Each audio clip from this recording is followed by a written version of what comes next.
Welcome everyone. आज हम belt friction का एक और क्वेश्चन देखने वाले हैं, तो स्टार्ट करते हैं। क्वेश्चन क्या कहता है? A cable passes around pulleys and support two blocks as shown in figure to prevent rotation. Coefficient of friction between the cable and pulleys are 0.2. Determine the range of value for block A for which equilibrium is maintained if pulley D is free to rotate. तो कुछ information हमें question में दे रखा है, कुछ information हमें figure में दे रखा है। देखते हैं फिगर में क्या दे रखा है।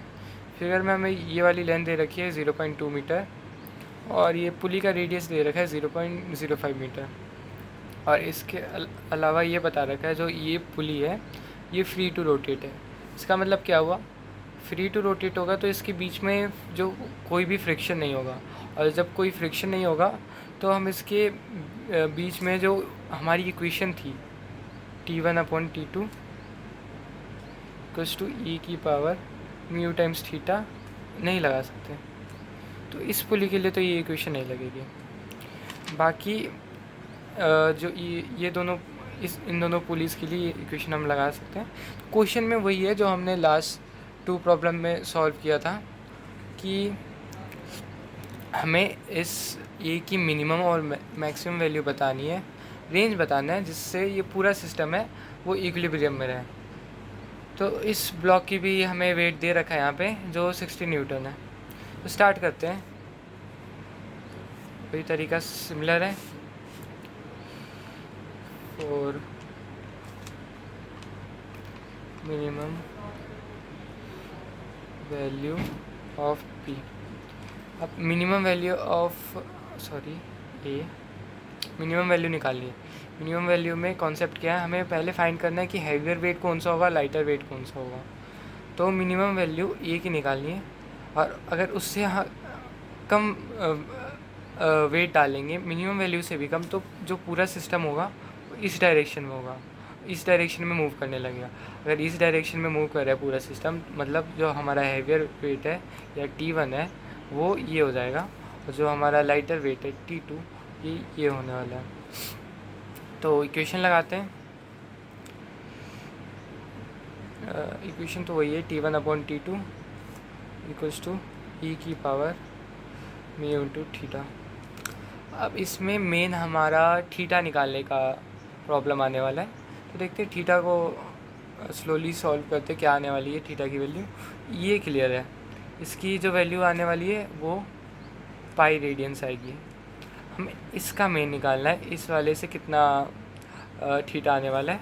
इस पे तो हम लगाने ही नहीं वाले, तो इसके थीटा से हमें कोई मतलब नहीं है।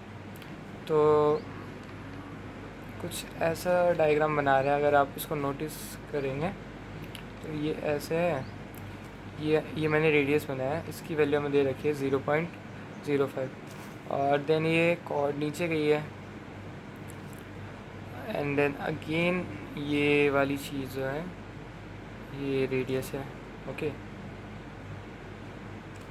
ये वाली चीज़ मैंने बनाई है यहाँ पे ऊपर, और ये हॉरिजॉन्टल लाइन है ये वाली, जो हमें दे रखी है 0.2। ठीक है, तो अभी के लिए 0.2 दे रखी है, लेकिन इसको हम एक्स मान लेते हैं। ये क्या हो जाएगा 0.2 माइनस एक्स। और इस वाले एंगल को, ये वाला एंगल छोटा सा एंगल आपको दिख रहा होगा, इसको थीटा मान लो। थीटा नहीं, इसको अल्फ़ा मान लो, कन्फ्यूजन हो जाएगा ये थीटा क्योंकि हमें मेन एंगल तो हमें ये चाहिए ना, ये इसको हम थीटा बोलते हैं। तो इसको अभी के लिए अल्फ़ा मान लो, ये वाला छोटू सा एंगल अल्फ़ा, और ये अल्फ़ा है। तो ये वाला एंगल अल्फ़ा हो गया, तो ये वाला एंगल 90 डिग्री होगा। 90 कैसे होगा, ये देखो, ये सर्कल है और ये टेंजेंट ही तो है, तो टेंजेंट तो 90 डिग्री पे होता है, तो ये 90 डिग्री हो जाएगा। और ये वाला एंगल देखते हैं, ये वाला एंगल, ये यहाँ पे ये ऐसे एंगल बनाना, तो ये वाला जो एंगल होगा ये कितना होगा सोचो, ये अल्टरनेट एंगल ही है ना, तो ये वाला जो एंगल अल्फ़ा है, तो ये वाला एंगल भी अल्फ़ा ही होने वाला है। तो ये अल्फ़ा लिख देते हैं होप यहाँ तक क्लियर होगा आपको। तो आगे सॉल्व करते हैं इसको। कुछ नहीं, कॉस अल्फ़ा लगा लो। कॉस अल्फ़ा क्या आता है, x upon sorry adjacent side upon adjacent side क्या है 0.05 अपॉन हाइपोटेनस। यहाँ पे भी कॉस अल्फ़ा लगा लो। इसकी एडजेसेंट साइड क्या है 0, ये वाली है ना एडजेसेंट साइड, रेडियस वाली। तो ये हो जाएगी 0.05 अपॉन 0.2 माइनस एक्स। अब इन दोनों को कंपेयर करोगे तो देखो, कंपेयर करो 0.2 minus x equals to x. कर सकते हैं ना कंपेयर, क्योंकि ये आपस में इक्वल है तो न्यूमरेटर इक्वल है तो डिनोमिनेटर भी तो इक्वल होना चाहिए, तो इसको कंपेयर कर सकते हैं।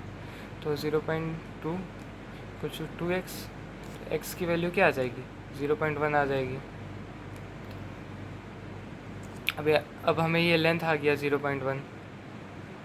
तो अब यहाँ पे हम कॉस अल्फ़ा लगा ही देते हैं 0.05 अपॉन 0.1, तो ये 0.5 हो जाएगा। कॉस इन्वर्स ऑफ 0.5 कितना होता है 1/2 ही तो होता है। कॉस इन्वर्स ऑफ 0.5 या 1/2 कितना होता है 60 डिग्री होता है। 60 डिग्री, या इसको तुम पाई बाई 3 भी बोल सकते हो, ठीक है। तो ये पाई/3 आ गया। हमने ये थीटा एंगल जो ये पाई/3 है वो तो अल्फ़ा है, लेकिन हमें क्या चाहिए, थीटा चाहिए। तो थीटा क्या होगा 180 माइनस अल्फ़ा होने वाला है। तो इसको हम सिंपली लिख सकते हैं पाई माइनस पाई/3, जो हमें किसकी वैल्यू देगा, थीटा की वैल्यू देगा। और ये किसकी इक्वल होगा 2π/3 होगा। अब टोटल एंगल निकालना है, टोटल थीटा निकालना है। ये वाला थीटा प्लस 180 डिग्री या प्लस पाई बोल सकते हो। तो टोटल थीटा जो आने वाला है हमारा 2π/3 प्लस पाई, तो ये जो आएगा 5π/3 आएगा। तो कैलकुलेट करते हैं ये आने वाला कितना है। ई और म्यू की वैल्यू कितनी दे रखी है 0.2 इंटू 5π/3। तो इसकी वैल्यू अगर कैलकुलेट करोगे तो आएगी 2.849। और इसमें हमने पहले T1 लेट कर लिया है। जो T1 की वैल्यू है वो 16 न्यूटन है, हैवियर वाला था। और T2 क्या था हमारा, लाइटर वाला। ये हमें निकालना है। तो इक्वेशन में डालो 16 अपॉन T2 इक्वल्स टू ये इस पूरे की, ये जो राइट साइड की हमने पहले कैलकुलेट करके वैल्यू निकाल रखी है 2.845। तो जो T2 की फाइनल वैल्यू आने वाली है वो आएगी 5.616 न्यूटन। ये T2 जो है वो मिनिमम वैल्यू ऑफ W बता रहे हैं, okay. Minimum value of A यहाँ पे बता रहा है। अब हमें मैक्सिमम वैल्यू निकालना है। तो मैक्सिमम वैल्यू के लिए कैलकुलेशन करते हैं for maximum value of A। Maximum value के लिए अब तुम्हें फिर से चूज़ करना पड़ेगा कि लाइटर कौन सा है और हैवियर कौन सा है। उसके लिए तरीका क्या था कि मान लेते हैं कि इसकी मैक्सिमम वैल्यू है, तो मैक्सिमम से अगर तुम ज़्यादा लोड डालोगे तो जो पूरा सिस्टम है वो इस साइड को मूव करने वाला है। अब सिस्टम इस साइड को मूव करेगा, तो लाइटर वाला जो होगा, सॉरी जो हैवियर होगा वो ये होगा। तो इसका जो T2 है वो इस वाले केस में T1 बनने वाला है, और इस वाले केस में क्योंकि ये हैवियर है, और इसका जो पहले T1 था नए वाले मैक्सिमम केस के लिए T2 बनने वाला है। तो T1 हमें निकालना है, T2 इस बार हमें 60 न्यूटन दे रखा है, एंड e की पावर 0.2 इंटू 5π/3 हमने कैलकुलेट कर ही लिया है, क्या थी 2.845 थी।